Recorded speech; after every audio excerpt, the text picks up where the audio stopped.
સંધાન all Gujarat integrated classroom સેટેલાઇટના માધ્યમથી જોડતી કડી એટલે સંધાન.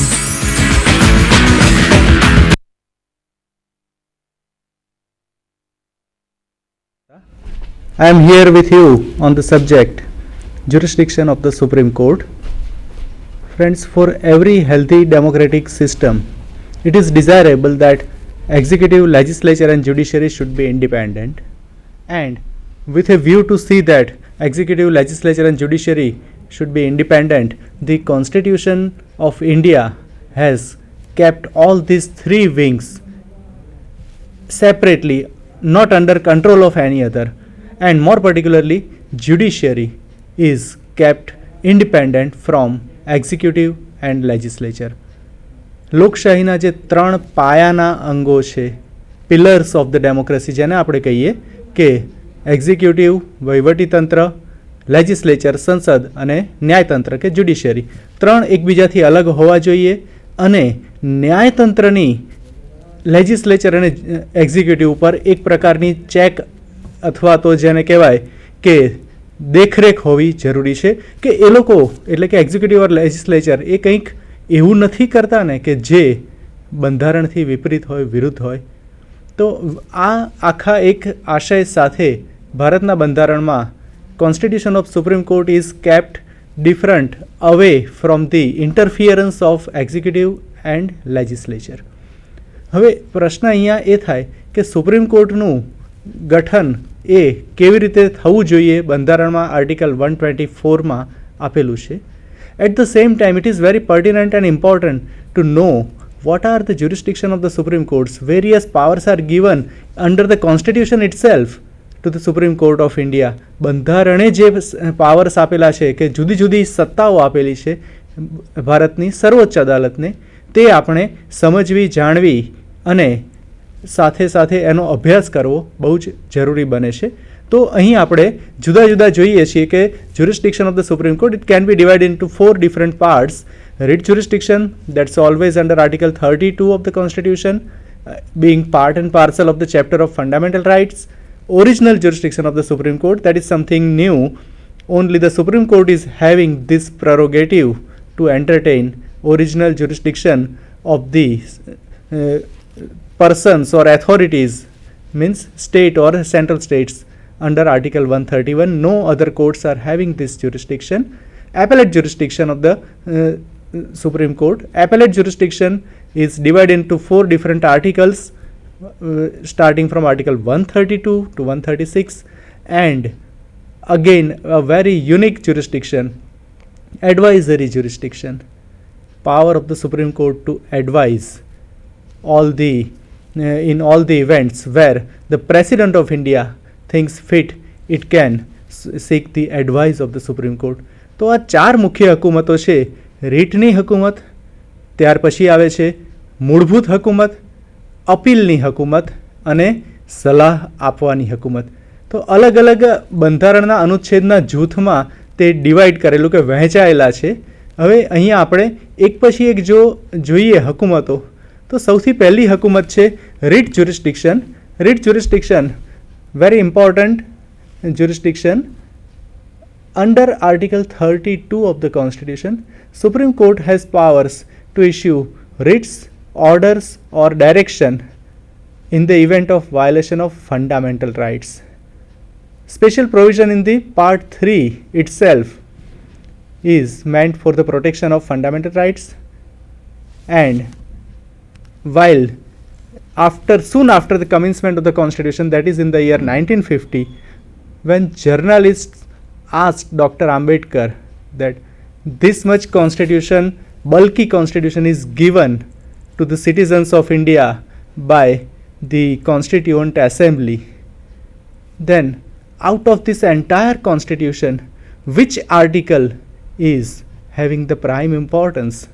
પત્રકારોએ બધાએ બંધારણ ઘડાયા પછી ડૉક્ટર આંબેડકરને આ પ્રશ્ન પૂછ્યો કે આટલું દળદાળ બંધારણ ભારતને આપ્યું છે બંધારણીય સભાએ, તો આ આખા બંધારણમાંથી તમે એવો કયો આર્ટિકલ કે અનુચ્છેદ લઈ શકો કે જે કે ગણાવી શકો જે ના સિવાય આખું બંધારણ એ નકામું છે અથવા તો સૌથી મહત્ત્વનો આર્ટિકલ કયો? So without hesitation instantly doctor Ambedkar replied, I shall give prime importance to Article 32 because under Article 32 there is a provision for the protection of fundamental rights enshrined in Part 3 of the Constitution, and if at all these fundamental rights are not given ample protection, then they would be just like books in a museum. જો મૂળભૂત અધિકાર તરીકે પ્રકરણ 3માં જુદા જુદા અધિકારો આપેલા છે, આપ સૌ જાણો છો, right to life, right to liberty, freedom of speech and expression, freedom to carry on trade, occupation or business, અથવા તો રાઇટ ટુ ઇક્વાલિટી. તો આ બધા અધિકારો છે, ફ્રીડમ ઓફ રિલિજિયન, ગમે તે ધર્મ પાળવાની જે ફ્રીડમ છે, તો આ બધા અધિકારો આપેલા છે. પરંતુ જો રાજ્ય જ ભંગ કરે આ અધિકારનો અથવા તો મૂળભૂત અધિકાર છીનવી લે તો શું? તો એના માટે ભારતની સૌથી સર્વોચ્ચ અદાલત સુપ્રીમ કોર્ટને આ સત્તા આપવામાં આવેલી છે કે જો રાજ્ય એટલે કે કેન્દ્ર સરકાર કે રાજ્ય સરકાર કે તેના કોઈ અધિકારીઓ એવું કંઈ પણ કૃત્ય કરે, એવો કોઈ કાયદો બનાવે કે જે મૂળભૂત અધિકારો છીનવી લેતો હોય, અંકુશ મૂકતો હોય, તરાપ મૂકતો હોય કે આંચકી લેતો હોય કે તેમાં ઘટાડો કરતો હોય, તો પછી વ્યક્તિ પોતાના મૂળભૂત અધિકારના રક્ષણ માટે સીધો સુપ્રીમ કોર્ટમાં જઈ શકશે. શેના દ્વારા? આર્ટિકલ 32 નીચે આ રીટ અરજીની જોગવાઈ છે તેના દ્વારા. અને તે કહી શકશે કે મારા અનુચ્છેદ 100 એટલે કે પાર્ટ 3ના મૂળભૂત અધિકારો પૈકીનો કોઈ એક કે વધારે અધિકારનો ભંગ થાય છે, ત્યારે સુપ્રીમ કોર્ટ તેને યોગ્ય દાદ અપાવશે. સુપ્રીમ કોર્ટ એ વખતે એમ નહીં કહે કે we are the highest court of the country, why have you approached straightway here? First of all, you avail remedy at the lower court. This answer or argument shall not lie in the mouth of the Supreme Court when a fundamental right of any person is violated. મૂળભૂત અધિકારનો ભંગ થયો હશે તો એ સંજોગોમાં કોઈ પણ રીતે સુપ્રીમ કોર્ટ એવું નહીં કહી શકે કે નીચલી અદાલતમાં જાઓ, એના ચુકાદા સામે અસંતોષ હોય તો અમે અહીંયા બેઠા છીએ, આવું નહીં કહી શકે. પણ આ રીટની હકુમત છે તેના દ્વારા આ યોગ્ય દાદ આપવામાં આવેલી છે. હવે રીટની હકુમત એનો ઇતિહાસ પણ બહુ સારો છે, સમજવા જેવો છે. આખી સિસ્ટમ આપણે judiciary, as we all know, it is a hereditary system from British empire. તો બ્રિટનમાં સૌ પ્રથમ કોમન લો કોર્ટનું ભારે વર્ચસ્વ હતું અને કોમન લો કોર્ટ્સ પોતાના જે જડ સિદ્ધાંતો હતા, રિજિડ પ્રિન્સિપલ્સ, એને જ ફોલો કરતી હતી. અને ક્યારેક એવું બનતું હતું કે though there was a grievance to the citizens, but common law court could not give remedy to the citizens of UK by saying that yes, injustice is done to you, but unfortunately there is no provision to give you the remedy under our British common law system, therefore we can't help. So as a last resort in England, people used to write a letter addressed to the king stating that these are the grievances or these are the injustice caused to me, and they were requesting the king to exercise its prerogative powers, extraordinary powers, to give justice. And as we all know, in England it was presumed that king is the fountain of justice. રાજા ન્યાયનો સ્ત્રોત કહેવાતો હતો અને અસાધારણ સત્તા રાજા પાસે હતી. So by deviating all the common law principles, king could issue the writs and in appropriate cases appropriate writs and could give justice to the citizens. So this remedy became so much popular that almost all over the world, in all democratic countries, have adopted this writ jurisdiction either under their constitution or under the various legislations. જુદા જુદા કાયદાઓ દ્વારા અથવા તો બંધારણમાં, માત્ર ઇંગ્લેન્ડમાં નહીં પણ દુનિયાના લગભગ બધા લોકશાહી દેશોએ આ રીટ હકુમત છે તે સ્વીકારેલી છે. In the same way we had also accepted while framing the constitution different types of writs and special powers are given to the Supreme Court of India that when there is a violation of fundamental rights, you can straightway approach to the Supreme Court. બંધારણ પહેલાં પણ government of India act 1935 એમાં પણ મેન્ડેમસની રીટ અરજીની ને habeas કોર્પસની રીટ અરજીની જોગવાઈ હતી. પણ આ સાથે ટોટલ આપણે બંધારણમાં 1950માં અમલમાં આવ્યા બાદ 5 પૈકી કોઈ પણ રીટ અરજી એ આપણે સ્વીકારેલી છે. સો ડિફરન્ટ ટાઈપ્સ ઓફ રીટ્સ હવે આપણે જોઈએ તો જુદી જુદી રીટ અરજી કઈ કઈ હોઈ શકે અને કઈ રીટ અરજીનો કેવા પ્રકારનો ઉપયોગ થાય છે. તો આ સ્લાઇડમાં આપણે જો જોઈશું તો there are total 5 different types of writs. Writ of habeas corpus, જેને ગુજરાતીમાં કહીશું બંદી પ્રત્યક્ષીકરણની રીટ. રીટ ઓફ મેન્ડેમસ, પરમાદેશની રીટ. રીટ ઓફ સર્શ્યોરરી, ઉત્પ્રેષણની રીટ. રીટ ઓફ પ્રોહિબિશન અથવા પ્રતિષેધની રીટ અરજી. And lastly writ of quo warranto, અધિકાર પૃચ્છાની રીટ અરજી. So under Article 32, Supreme Court has powers to issue any of the 5 writs enshrined in Article 32 in order to give justice, in order to protect the fundamental rights of the citizen. So here the problem is that which type of writs are required to be issued. ક્યારે કેવી રીટ અરજી એ અમલમાં મૂકી શકાય અથવા તો એની પ્રમાણે દાદ માગી શકાય. તો બહુ સાદી ભાષામાં આપણે સમજીએ તો જો આપણને કોઈ બીમારી થઈ હોય, સામાન્ય તાવ આવ્યો હોય તો આપણે જનરલ ફિઝિશિયન પાસે જઈએ છીએ. કાર્ડિયાક પ્રોબ્લેમ હશે તો આપણે હાર્ટ સ્પેશિયાલિસ્ટ પાસે જઈએ છીએ. અથવા તો જો મગજની કોઈ બીમારી હોય તો એ પ્રમાણે અલગ અલગ બીમારી પ્રમાણે અલગ અલગ એક્સપર્ટ્સને આપણે કન્સલ્ટ કરતા હોઈએ છીએ સામાન્ય રીતે. તો એ જ પ્રકારે જો કોઈ પણ પ્રકારનો મૂળભૂત અધિકારનો ભંગ થયો હોય તો કયા મૂળભૂત અધિકારનો ભંગ થયો છે એ પ્રમાણે અલગ અલગ રીટ અરજી દ્વારા દાદ માગવાની રહે છે. અને અદાલત એક અથવા એકથી વધારે રીટ અરજીઓ પણ સાથે સાંભળી અને યોગ્ય દાદ અપાવી શકે છે. અને આ રીટ અરજી શા માટે એટલી બધી પોપ્યુલર છે અથવા તો પ્રચલિત છે? કારણ કે આ રીટ અરજીઓ દ્વારા વ્યક્તિના મૂળભૂત અધિકારોનું રક્ષણ થાય છે. અને વ્યક્તિના મૂળભૂત અધિકારોનું રક્ષણ થાય તો લોકશાહી દેશમાં લોકો સન્માનપૂર્વક જીવી શકે અને સન્માનથી રહી શકે અને લોકશાહીની આખી પ્રણાલી છે તે સફળ થઈ એમ કહી શકાય. તો એક પછી એક રીટ અરજી શા માટે વપરાય છે અને ક્યારે વપરાય છે એ આપણે સૌ પ્રથમ જોઈએ. તો રીટ ઓફ હેબિયસ કોર્પસ, હેબિયસ કોર્પસની રીટ અરજી, આનો શું અર્થ છે, શા માટે તે વપરાય છે, ઉપયોગ થાય છે?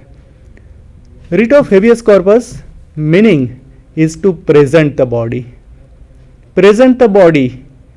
Habeas corpus આ શબ્દ એ લેટિન શબ્દ છે. Corpus means body. Habeas corpus present the body. શરીરને હાજર કરો એવું સીધું ટ્રાન્સલેશન ના કરતા આપણે એમ કહી શકીએ વ્યક્તિને હાજર કરો. It is a writ for the protection of fundamental rights under Article 21 and 22. Article 21 and 22 મૂળભૂત અધિકારોના રક્ષણ માટે છે. It is used for releasing the person from illegal confinement. This confinement may be private or confinement by the state itself. હવે પ્રશ્ન અહીંયા એ થાય કે આર્ટિકલ 21 અને 22 એ બંનેના અધિકારો કે આ બે અન્વયના અધિકારોનું રક્ષણ કરવા માટે બંદી પ્રત્યક્ષીકરણ કે રીટ ઓફ હેબિયસ કોર્પસનો ઉપયોગ થાય છે. આર્ટિકલ 21 અને 22 વિદ્યાર્થી મિત્રો કયા મૂળભૂત અધિકારનું રક્ષણ કરવા માટે છે? Article 21 it is basically for the protection of right to life and liberty. Article 22 એ પણ અટકાયતના બાબતને અન્વયે છે, તો અટકાયતી ધારાને લગતી બાબતો છે.